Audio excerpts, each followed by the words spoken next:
حضور نے اعلان کیا پیسے چاہیے، تو حضرت صدیق اکبر نے کیا کیا؟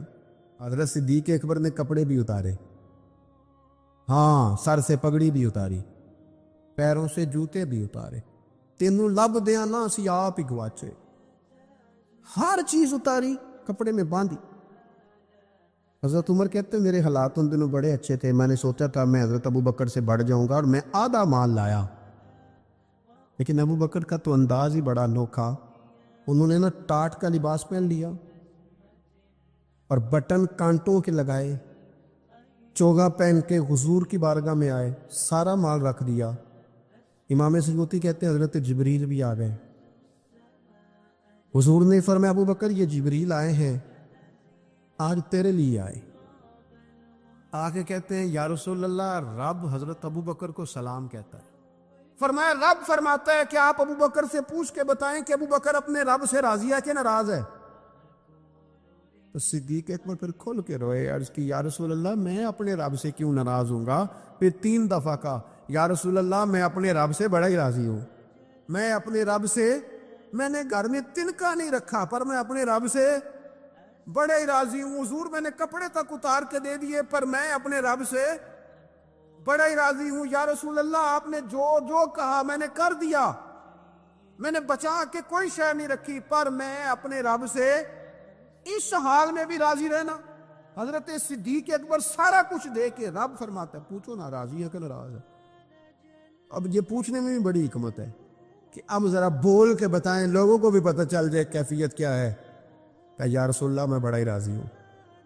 حضرت ابوبکر صدیق رضی اللہ تعالیٰ عنہ ان خوش نصیب لوگوں میں سے ہیں جن کو سب سے پہلے حضور کے دامن پاک سے وابستہ ہونے کی سعادت نصیب ہوئی۔ سب سے پہلی بات تو یہ کہ اللہ تعالیٰ نے انہیں انتہائی مضبوط، طاقتور اور توانا ایمان عطا فرمایا۔ قرآن مجید میں اللہ کریم نے فرمایا والذی جاء بالصدق وصدق بہ، ایک وہ شخصیت جو سچ لے کے تشریف لائی اور دوسری وہ جنہوں نے اس کی تصدیق کی، اولئک ھم المتقون، یہی لوگ پرہیزگار ہیں، یہی لوگ متقی ہیں۔ حضرت مولا علی شیر خدا کرم اللہ تعالی وجہہ الکریم ارشاد فرماتے ہیں کہ یہاں سچ لے کے لانے والی شخصیت نبی پاک علیہ السلام کی ہے اور تصدیق کرنے والی ذات جناب ابوبکر صدیق کی ہے۔ حضرت ابوبکر صدیق رضی اللہ تعالیٰ عنہ نے فوراً اس سچ کی تصدیق کی جو حضور لے کر کے تشریف لائے۔ بہت سارے لوگ ایسے ہوتے ہیں جن کے شعور کی آنکھیں کھل جاتی ہیں، وہ ضمیر کی نہیں کھولتے۔ شعور تو ابو سفیان کا بھی بڑی جلدی بیدار ہو گیا تھا، لیکن بڑی دیر کے بعد جا کے انہوں نے کلمہ پڑھا رضی اللہ تعالی عنہ، بڑی جلدی پہچان گئے چیزوں کو۔ ابو جہل، ابو البختری، عتبہ، عتیبہ، شیبہ، بلکہ اخنس بن شریک سے جب ابو جہل نے کونے میں جا کے پوچھا اور اس نے ابو جہل سے پوچھا کہ تمہاری رائے کیا ہے، تو انہوں نے کہا رائے تو یہی ہے کہ حضور جو فرماتے ہیں حق اور سچ ہے۔ اس کا مطلب ہے شعور کی آنکھیں تو کھل گئی تھیں۔ جب تنہائیوں میں یہ کہا کرتے تھے کہ کریم کی ہر بات سچ ہے، تو شعور تو بیدار ہو گیا تھا، لیکن ضمیر کو دبائے رکھا۔ ماشاءاللہ مفتی صاحب بھی تشریف لے آئے، ضمیر کو دبائے رکھا۔ حضرت ابوبکر صدیق رضی اللہ تعالیٰ عنہ کا کمال یہ ہے کہ جب ان کے شعور کی آنکھیں کھلی نہ کہ دین حق اور سچ ہے، پھر انہوں نے کسی اور طرف نہیں دیکھا، فوراً اپنے ضمیر کی آواز پہ لبیک کہا اور نبی پاک کا کلمہ پڑھ لیا۔ یہ بڑی انفرادیت ہے، اس کو سمجھیے گا۔ بہت سارے لوگوں کو شعوری طور پر سمجھ آ جاتی ہے حق اور سچ کیا ہے، لیکن وہ بیچارے ضمیر کو دبائے رکھتے ہیں، اپنے آپ کے ساتھ جنگ کرتے رہتے ہیں، حق کو قبول نہیں کرتے۔ حضرت صدیق اکبر کی زندگی کا یہ پہلا سبق کہ جب کسی کو پتہ چل جائے حق فلاں چیز ہے، تو پھر قرآن مجید کہتا ہے وَلَا تَلْبِسُوا الْحَقَّ بِالْبَاطِلِ وَتَكْتُمُوا الْحَقَّ وَأَنْتُمْ تَعْلَمُونَ، حق کو باطل سے نہ ملاؤ اور جان بوجھ کر حق نہ چھپاؤ۔ تم علم رکھتے ہو، جان بوجھ کے چھپا۔ تو جب پتہ چل گیا حق کیا ہے، درست کیا ہے، ٹھیک کیا ہے، پھر اسے قبول کیا جائے، پھر تردد نہ کیا جائے۔ ہمارے ہاں بہت سارے لوگ سمجھتے ہیں دین پر ہی چلنا چاہیے، یہی حق ہے، تو بھائی چلتے کیوں نہیں؟ کتاب و سنت ہی راہ نجات ہے تو اس پر عمل کیوں نہیں کرتے؟ نبی پاک علیہ السلام کو اسوہ نور اور سیرت مقدسہ ہی صرف اور صرف نجات کی گارنٹی ہے، تو پھر دیر کس بات کی؟ جب شعور بیدار ہو گیا ہے، جب تمہیں سمجھ آ گئی ہے، پھر اپنے ضمیر کو جگاؤ اور فوراً دین کو قبول کرو۔ میں بڑی معذرت سے عرض کروں گا، ڈھیر سارے لوگ ہیں جو گروہ پرست ہیں، حق پرست نہیں، اپنی جماعتوں کے بت پالتے ہیں، تنظیموں کے بت پالتے ہیں، وہ اپنے قبیلے کا بت پالتے ہیں، اپنے علاقے کا بت پالتے ہیں، لسانی اور علاقائی بنیادوں پر تقسیم رہتے ہیں، حق پرست نہیں ہوتے، گروہ پرست ہوتے۔ میرے گروپ نے جو کہہ دیا ہے وہ اگرچہ غلط بھی ہے، لیکن چونکہ میرے گروپ نے کہا ہے لہذا ہر حال میں اسے سپورٹ کرنا۔ یہ جرت انسان میں ہونی چاہیے کہ وہ حق کو حق کہے، وہ صحیح کو صحیح کہے۔ یہ جرت جناب صدیق اکبر نے پیدا کی، اور بڑے دلیر آدمی تھے حضرت صدیق اکبر، جنہیں پوری طرح سارے معاشرے سے لڑنے کا حوصلہ تھا، گھر میں بھی گھر کے باہر بھی۔ اللہ نے بعد میں توفیق دی، ان کی 4 نسلیں صحابی بنی ہیں، لیکن شروع میں یہ اعلان کرنا، ان کے والد سخت ناراض ہوا کرتے تھے بعض چیزوں سے، اور پھر قبیلے سے عوام لوگوں نے تو سمجھ لیا نیکیاں بھی شاید جمہوری ہوتی ہیں، سارے کریں گے تو میں بھی کروں گا، جی فلانا کام کوئی نہیں کر رہا میں کیوں کروں۔ نیکیاں جمہوری نہیں ہوتی، ملک جمہوری ہے، نیکیاں جمہوری نہیں ہوتی، نیکی تو نیکی ہوتی ہے، کوئی کرے نہ کرے ہم نے کرنی کرنی ہے۔ تو حضرت صدیق اکبر کا یہ پہلا اعزاز، اس کو سمجھے کہ انہوں نے دین حق کو قبول کیا، اور نبی پاک علیہ السلام نے اس بات کو بطور اعزاز کے بیان کیا ہے، بطور فضیلت کے، یہ ان کی انفرادیت کے طور پر نبی پاک نے اس کو بیان کیا۔ حضور علیہ السلام نے ارشاد فرمایا کہ میں نے جس کے سامنے بھی دین پیش کیا ہے اس نے تردد کیا۔ کچھ لوگوں نے دلیل مانگی، حضور کے پاس دلیلوں کی کمی تو نہیں، سرکار تو خود سراپا دلیل ہے۔ یا ایھا الناس قد جاءکم برہان من ربکم، اے لوگو یہ محبوب تمہارے پاس رب کی دلیل بن کے آئے۔ کریم فرماتے ہیں جس کے سامنے بھی دین پیش کیا اس نے تردد کیا ہے، فرمایا یہ صرف میرے ابو بکر صدیق ہیں، میں نے دین پیش کیا ہے، لیٹ کی کوئی نہیں، فوراً ہی کلمہ پڑھ کے مسلمان ہو گئے۔ حق کو فوراً قبول کرنا اور فوراً حق کی تصدیق کرنا اور فوراً حق کے سامنے سر کو جھکانا، یہ پہلا سبق ہے جناب صدیق اکبر کی زندگی کا۔ ڈیٹ نہ کریں، کمزور نہ بنیں، ٹوٹتی بکھرتی رائے والے نہ بنیں، کمزور ارادوں والے نہ بنیں، حق جب نصیب ہو اسے قبول کریں۔ دوسری بات، اسلام یہ کہتا ہے کہ جب تم کلمہ پڑھ لو نا پھر پورے کے پورے دین میں آؤ۔ یا ایھا الذین آمنوا ادخلوا فی السلم کافہ، اے ایمان والو دین میں پورے پورے داخل ہو جاؤ۔ جب دین قبول جو کر لیا ہے، مان جو لیا ہے، تو پھر جتنی باتوں کی دین تعلیم ارشاد فرماتا ہے ان ساری باتوں پر عمل کیا جائے، اپنے آپ کو سراپا نیکی بنایا جائے، سراپا خیر ہو انسان کا وجود، جتنی نیکیاں سوسائٹی میں وہ کر سکتا ہے وہ ساری کرنے کا اس کے اندر جذبہ ہو، شوق ہو۔ ہم کیا کرتے ہیں؟ نیکیاں کرتے ہیں لیکن خالص دینی کاموں کو بھی دنیا داری بنا لیتے ہیں۔ جنازہ پڑھنا، خالص دینی کام ہے۔ نبی پاک علیہ السلام نے فرمایا ایک مسلمان کا دوسرے مسلمان پر حق ہے، جو حقوق مومن کے مومن پہ ہیں ان میں سے ایک حق جنازہ ہے، لیکن وہ ہم کس لیے جاتے ہیں کہ میرا تعلق بڑا ہے اس کے بیٹے سے، بھائی سے، باپ سے۔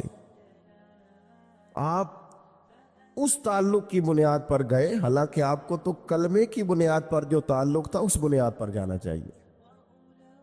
ہم نے کیا کیا؟ دینی کام تھا لیکن اس کو دنیا بنا لیا۔ یہ ہمارا مذہبی سٹیج ہوتا ہے۔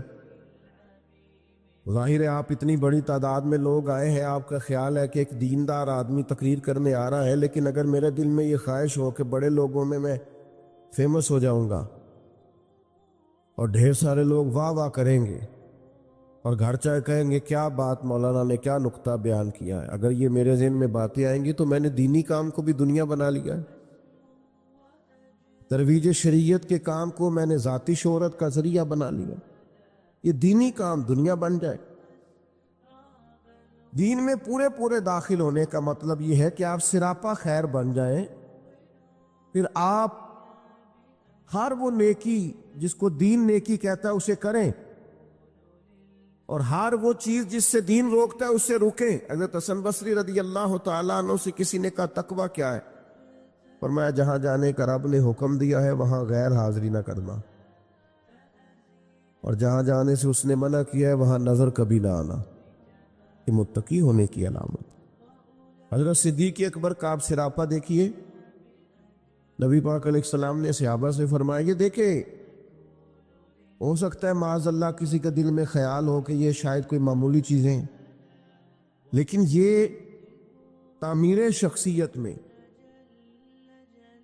اور کردار سازی میں کلیدی حیثیت رکھتی ہیں یہ چیزیں۔ حضور نے صحابہ سے پوچھا بتاؤ بھئی آج جنازے میں کسی نے شرکت کی ہے؟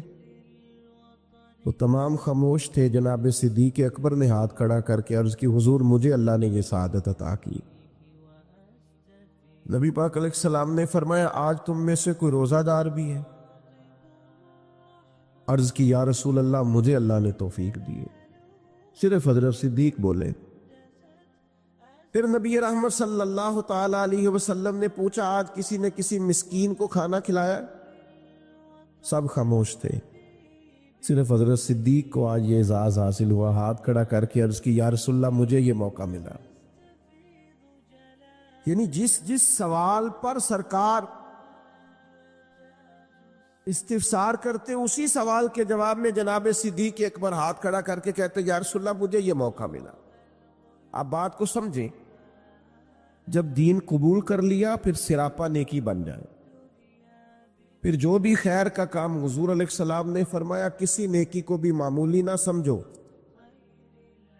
کسی نیکی کو بھی معمولی نہ جانو، یہاں تک کہ کچھ نہ ہو سکے تو اپنے بھائی سے مسکرا کے بات ہی کر لو۔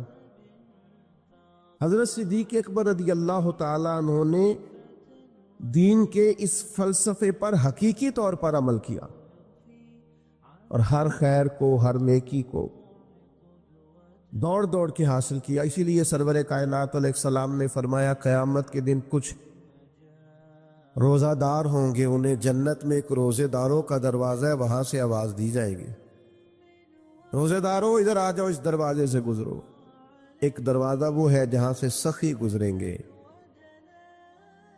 ایک وہ ہے جہاں سے مجاہد گزریں گے، ایک وہ ہے جہاں سے حاجی اور مکے اور مدینے کے زائر گزریں گے۔ حضرت صدیق نے عرض کی حضور میں کس دروازے سے گزروں گا؟ فرمایا ابو بکر سارے دروازے منتظر ہوں گے کہ کبھی ابو بکر یہاں سے گزر جائے نا، کبھی یہاں سے گزر جائے نا، کبھی یہاں سے گزر جائے نا۔ کیوں؟ اس لیے کہ ہر نیکی کو پہنچ کے حاصل کیا، ہر خیر کو پہنچ۔ ہم تو ویسے بھی اللہ خیر کرے کو دو ایک نیکیاں کر لیں وہ گنی ہوئی ہوتی ہیں، ہم نے وہ ساری ہمارے پاس طے ہوتی، سارا پتہ ہوتا۔ کتنے پیسے پچھلے سال مسجد دیے تھے پورا یاد ہے، اور بھئی جو سارا سال آپ نے اپنی ذات پر لگائے ہیں وہ بھی تو یاد ہونے چاہیے۔ نیکیوں کو لوگ گن گن کے شمار کر کے رکھتے ہیں جو بھولنے کی چیز تھی، اور معاذ اللہ جن کمزوریوں کو، غفلتوں کو یاد کرنا تھا انہیں بھول جاتے۔ حضرت صدیق اکبر سراپا نیکی بن گئے، سراپا کلمہ پڑھا تو ان کا وجود سراپا ایمان تھا، سراپا خیر تھا۔ کوئی بھی ایسا کام نہ کریں جس سے محسوس ہو کہ ہم وقت ضائع کرتے ہیں، ہمیں خیر سے وابستگی نہیں ہے۔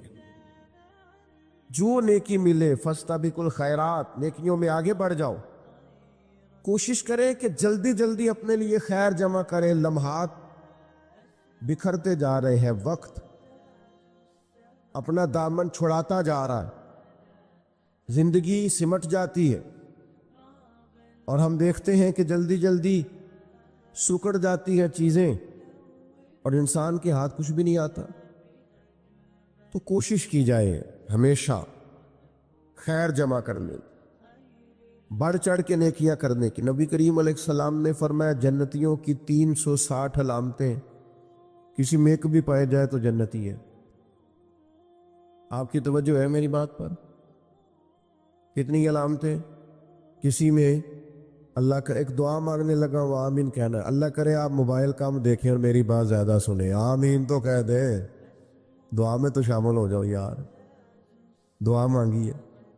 ان 360 یہ ساری وہی نیکیاں ہیں جو پھیلی ہوئی ہیں، خیر کرنا، پیار کرنا، عبادت کرنا، مخلوق کی خدمت میں مشغول رہنا۔ فرمایا جنتیوں کی 360 علامات ہیں، ایک بھی پائی جائے تو بندہ جنتی ہے۔ حضرت صدیق اکبر کا لہجہ ہمیشہ دھیما رہا ہے، بڑے وزادار تھے۔ فوراً عرض کی یا رسول اللہ میرے اندر بھی کو پائی جاتی ہے؟ وہ جو 360 نورانی علامات ہیں جنتیوں کی، تو کریم میرے اندر بھی کو پائی جاتی ہے؟ نبی کریم نے فرمایا آپ کے اندر تو 360 ساری کی ساری پائی جاتی ہے، ساری۔ انہوں نے سراپا خیر کیا، سراپا۔ ہم بھی بڑے مصروف لوگ ہیں، کوئی پوچھے جناب کی کیا پوزیشن ہے، کہتے ہیں بڑا مصروف ہوں، تو اگر پوچھا جائے کتنی دیر مصروف ہے تو کہتے ہیں 6 گھنٹے تو موبائل پہ مصروف ہونا۔ یہ جو راتیں ہیں نا، لمبی راتیں سردیوں کی، یہ تہجد پڑھنے کے دن تھے، اور یہ چھوٹے دن تھے سردیوں کے، یہ روزے رکھنے کے دن تھے۔ لیکن اس کے لیے جو عشاء کے بعد سو جائے، یعنی اگر 7 بجے عشاء پڑھی اور 6:15 فجر پڑھی تو اتنی لمبی رات بنتی ہے 10-11 گھنٹے کی، اور ڈاکٹر کہتے ہیں بڑا بھی زیادہ سوئیں تو 8 گھنٹے کافی ہے، تو 3 گھنٹے تو رات پھر بچ جاتی۔ یہ وقت تھا سحری میں اٹھنے کا، لیکن اس کے لیے جو عشاء کے بعد موبائل کی جان چھوڑے تاکہ سحری میں اٹھ سکوں، جب سوئے گا نہیں تو اٹھے گا کیسے؟ ہم اگر مزاج رکھتے ہو نا خیر کا، تو اللہ تعالیٰ وقت میں بھی برکت پیدا کر دیتا ہے۔ کہ جو ہمارے بزرگ اتنی بڑی ضخیم کتابیں لکھ گئے، کتنی جلدیں ہیں ان کے وقت میں برکت تھی، وقت کو مینج کرتے تھے۔ لیکن خوش گپیاں ہماری سیریں، ہمارا آنا جانا، ہمارا موبائل کو وقت دینا، اس نے ہمیں بڑا الجھا دیا ہے۔ فرمایا مال اور اولاد یہ جیتی دنیا کا سنگھار ہے۔ مال اور بیٹے، مال اور اولاد یہ حسن ضرور ہے، پر جب تک بندہ زندہ ہے اتنی دیر تک۔ یہ جتنی آپ اور میں خود اندازہ کر لیں کہ زندگی کتنی کو لمبی ہے، اور کتنی کو لمبی ہوتی ہے آج کل۔ فرمایا یہ اتنی دیر تک زینت ہے جب تک انسان زندہ ہے۔ والباقیات الصالحات، اور فرمایا باقی رہنے والے تو نیک عمل ہیں۔ جو چیزیں باقی رہیں گی، جن کا اجر ملے گا، جو قیامت میں سامنے آئیں گی، وہ صالحات ہیں۔ والباقیات الصالحات خیر عند ربک، اور فرمایا باقی رہنے والی جو اچھی باتیں ہیں، جو اچھا عمل ہے اس کا ثواب تمہارے رب کے پاس ہے، اور صرف ثواب نہیں، ثوابا و خیر عملا، اور وہ بڑی ہی بہتر چیز ہے جو اللہ کی بارگاہ میں، وہ بہترین تحائف ہے تمہارے لیے جو قیامت میں ملے گی۔ نبی کریم صلی اللہ تعالی علیہ وسلم نے نا لوگوں کے سامنے دنیا کی بے ثباتی کو بیان فرمایا۔ حضور نے اپنے غلاموں کو یہ سبق دیا ہے کہ تم تھوڑی دیر کے لیے دنیا میں آئے ہو، اور اپنے لیے بھی سرور کائنات علیہ السلام نے یہی پسند فرمایا، فرمایا میں کوئی تمہاری دنیا سے نفع اٹھانے نہیں آیا، تھوڑی دیر وقت گزارنے، ڈیوٹی کرنے آیا ہوں، پھر اللہ کے حضور چلے جانا۔ اور امت کو بھی یہ سبق دیا کہ مسافروں کی طرح، راہگیروں کی طرح تم نے وقت گزارنا ہے۔ تم نے اس طرح کا ماحول نہیں بنانا کہ تم سمجھو کہ صرف ایک ہی جہان ہے، اس کے بعد معاذ اللہ کوئی زندگی ہی نہیں ہے۔ ایک زندگی اس کے بعد ہے، مرنے کے بعد جو اللہ تعالیٰ جنت میں بندے کو انعامات عطا کرے گا، اس کے لیے جد و جہد کرنی۔ حضرت مولا علی شیر خدا رضی اللہ تعالیٰ عنہ روایت فرماتے دو قسم کے بیٹے ہوتے ہیں، ایک دنیا کا بیٹا ہوتا ہے، ایک آخرت کا بیٹا ہوتا ہے۔ فرمایا دنیا کے بیٹے نہ بننا، آخرت کے بیٹے بننا۔ اور نبی کریم علیہ السلام نے فرمایا وہ لعنتی ہے جو درہم و دینار کا بندہ بن گیا۔ بندہ تو اللہ کا بننا چاہیے تھا، لیکن اس نے لعنت کٹھی کی ہے، یا درہم کا بندہ بن گیا یا دیناروں کا بندہ بن گیا، یعنی مال دولت سونا چاندی اس کا بندہ بن گیا، حالانکہ اسے اللہ کا بندہ بننا چاہیے۔ اتنا اپنے آپ کو لالچی کر لینا، اتنا حریص کر لینا کہ مطلب سارا کچھ ہی دولت بن گئی، ہر چیز کو دولت کے نقطہ نظر سے دیکھنا شروع کر دیا۔ اس قدر زیادہ لوگ الجھ گئے کہ قرآن مجید نے کہا الہاکم التکاثر حتی زرتم المقابر، فرمایا تمہیں غافل کر دیا ہے مال کے لالچ نے، یہاں تک کہ تم نے قبروں کے منہ دیکھ لیے، یعنی مرتے دم تک صرف پیسہ اکٹھا کیا ہے، صرف اور صرف اپنی ذات کے فروغ کے لیے، اپنے میک اپ کے لیے، اپنے آپ کو بنانے سنوارنے دکھانے نام پیدا کرنے میں وقت ضائع کر دیا۔ اور یہ بہت بڑا مسئلہ ہے ہمارے دور کا، ہم اپنے ذاتی قد کو اونچا کرتے رہتے ہیں ہر وقت، میرا نام ہو جائے، کو پتہ چل جائے کوئی، اور سیانے سیانے بندے، معاملہ فہم بندے، مدبر آدمی، ایسا نہیں کہ بے وقوف ہے، سمجھدار ہے، لیکن بیچارے تصویروں کے چکر میں پڑے ہوئے ہیں، فوٹو بازی کر رہے ہیں۔ آپ حیران ہوں گے کہ ہماری قوم ایک طرف یہ ہے کہ لوگ بیچارے بلوں کے لیے پریشان ہیں کہ ان کے پاس ادا کرنے کو پیسے نہیں، اور دوسری طرف ہمارے پاس اتنا پیسہ ہے کہ صرف بڑے سارے بورڈ پر ہم نے بڑی ساری ایک فلیکس لگوائی ہے جس کی کوئی ضرورت نہیں تھی، اس پہ عید مبارک لکھا ہے، اور مسئلہ عید مبارک کا نہیں تھا، وہ جس کی نیچے فوٹو لگی تھی نا، اس نے ذرا دکھانا تھا کہ میں بھی یہاں رہتا ہوں۔ یہ کیا ہے بھلا؟ یہ وہ نفس کی تسکین ہے، یہ وہ قرار ہے کہ جس کے پیچھے تھک گئے لوگ، یعنی کو تھوڑی تعریف کر دے دل ٹھنڈا ہو گیا، سکون آ گیا، وہ ذرا پتہ چل گیا 10 آدمی مجھے جانتے ہیں، کوئی تسلی ہو گئی۔ یہ اتنی بڑی نفس پرستی میں انسان لگ جاتا ہے کہ پرانے جو حکمران ہوتے تھے انہوں نے وظیفے پہ لوگ رکھے ہوتے تھے کہ تم نے ہماری تعریفیں کرنی،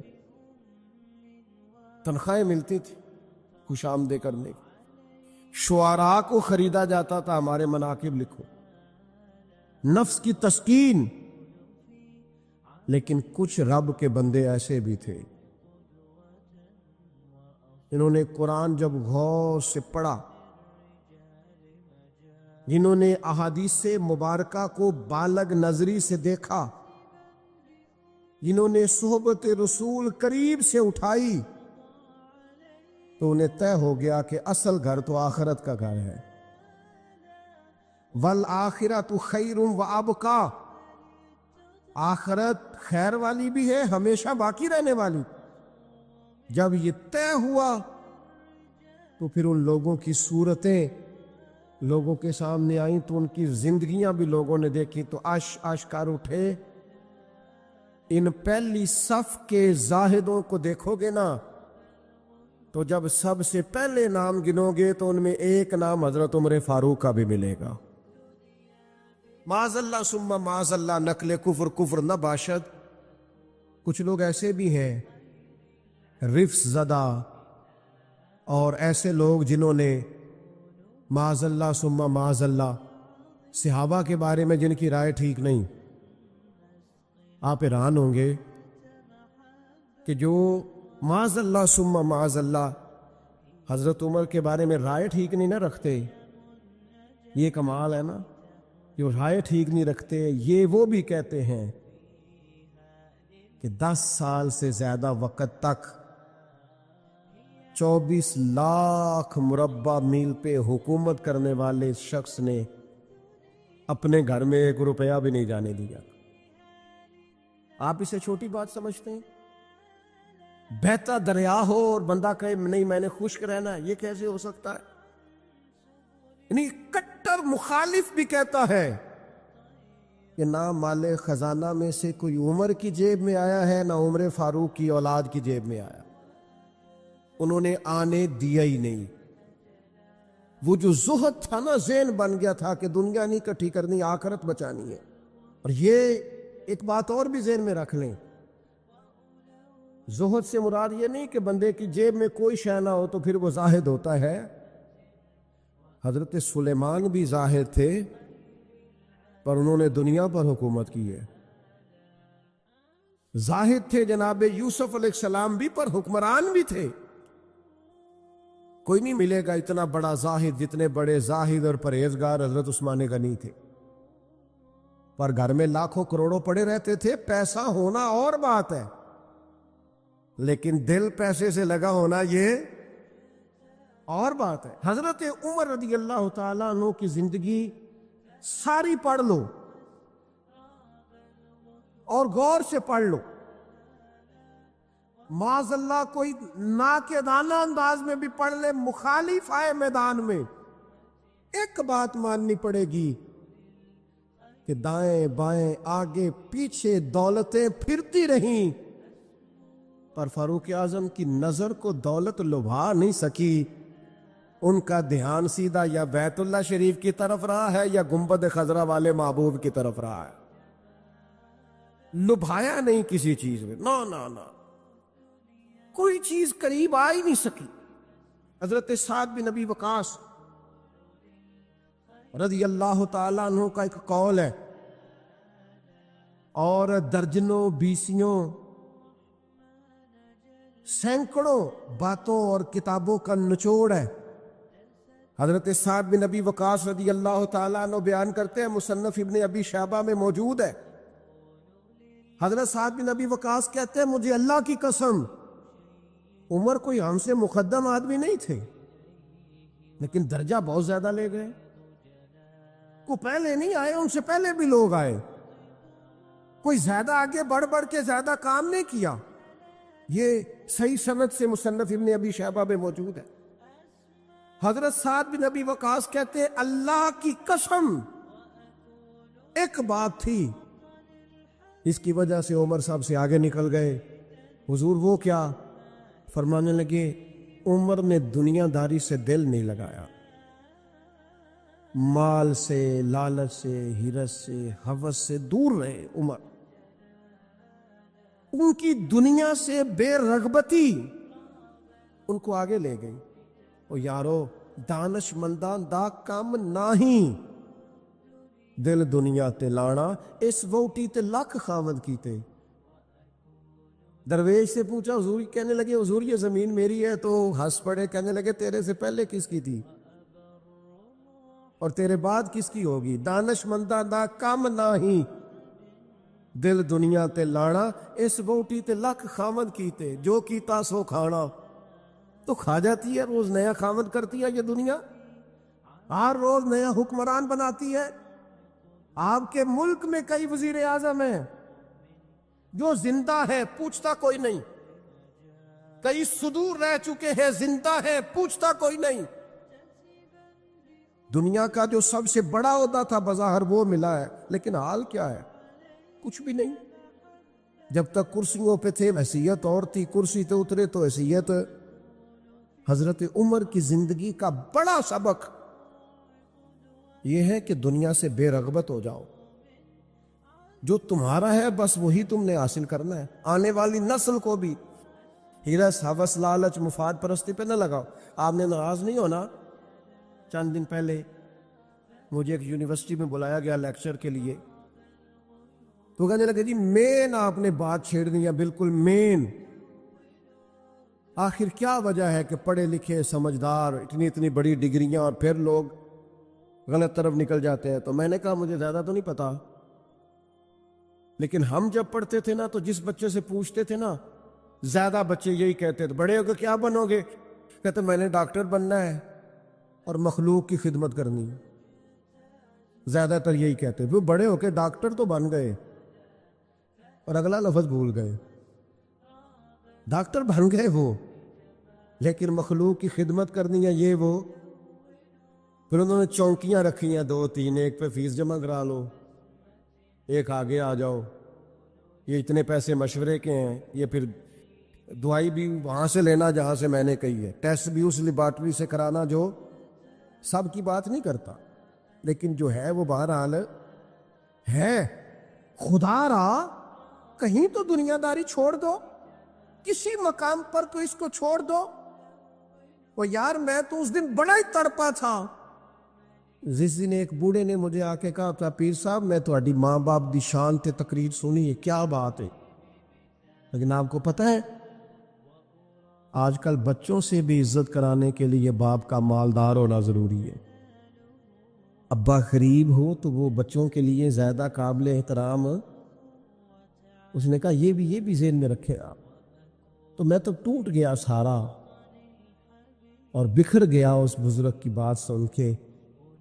اس نے کہا وہ غیروں سے مشورے لیتے ہیں صرف اس لیے کہ ان لوگوں کی جیبوں میں پیسے ہیں، اور میں نے بھی زمانوں کو سبق پڑھایا ہے، لیکن چونکہ جیب خالی ہے تو لہٰذا میں زیادہ سمجھدار اور سیاںا بندہ نہیں رہا۔ پیسے بھی نہیں، جب تک زہد نہیں پیدا ہوتا تلنے لگ گئی ہیں چیزیں، گھٹن محسوس ہوتی ہے، گھٹن۔ حضرت عمر کی زندگی کا زہد اصل تھا۔ میں آپ سے عرض کروں 2 قسم کا مسئلہ ہے ہمارے ملک میں۔ کچھ کو اس لیے نیند نہیں آتی کہ لائٹ گئی ہے تو پنکھا بند ہے، لیکن کچھ کا پنکھا چلتا ہے انہیں نیند نہیں آتی کیونکہ اے سی بند ہے۔ پکی بات بتا رہا ہوں، بالکل پکی، نہیں نیند آتی انہیں جب تک اے سی نہ چلے۔ عادت ہو گئی، پیدا ہی اے سی میں ہوئے، دل لگا لیا دنیا سے، مزاج نہیں بھائی۔ جب تک آپ کی طبیعت میں زہد پیدا نہیں ہوتا۔ اچھا یہ جو غریبی امیری ہوتی ہے نا، یہ بھی احساس سے وابستہ ہوتی ہے۔ آپ کا ذہن بن جائے نا کہ کوئی یار کی سوچے گا تو پھر آپ گئے کام سے، اور اگر سادے کپڑوں میں آپ خوش ہیں نا تو انشاءاللہ کوئی کچھ بھی نہیں سوچے گا۔ اگر آپ غیر مطمئن ہیں تو پھر سارے ہی سوچیں گے کہ پتہ نہیں یار دیکھو کس طرح کپڑے پہنے، اور اگر آپ مطمئن ہیں تو انشاءاللہ تعالیٰ کسی بندے کو بھی کوئی پریشانی، کوئی ٹینشن نہیں ہوگی، کچھ بھی نہیں ہوگا۔ آپ کو ہے جتنا بھی اندر معاملہ، آپ سادہ زندگی میں خوش ہیں تو ساری دنیا ہی ٹھیک ہے، لیکن اگر آپ ہی بڑے پریشان ہیں کہ یار دیکھو میں مطلب کس طرح کا میں نے لباس پہنا ہے، تو پھر حالات خراب ہیں۔ معروف تابعی ہیں حضرت عبید بن عمیر رضی اللہ تعالیٰ عنہ، وہ فرماتے میں نے حضرت عمر کو نا جمرات کی رمی کرتے دیکھا۔ ہم اپنے لفظوں میں کہتے ہیں شیطانوں کو کنکر مارنا حج کے موقع پر، کہتے میں نے جمرات کی رمی کرتے دیکھا حضرت عمر کو 11-12 ذی الحج کو، وہ کنکر مار رہے تھے تو میں ان کے پیچھے تھا، تو صرف پشت پر نا 12 پیوند لگے ہوئے تھے کپڑوں، صرف کمر میں نے دیکھی جو کہ صرف پشت میری جان 12 پیوند لگے تھے۔ لیکن فرماتے ہیں جب انہوں نے رخ میری طرف کیا تو جلال وہی تھا جو حضرت عمر کا ہونا چاہیے۔ میں بڑی دفعہ کہتا ہوں، مجھے پھر کہہ لینے دو، یار روب کپڑوں کا نہیں ہوتا، کردار کا ہوتا ہے۔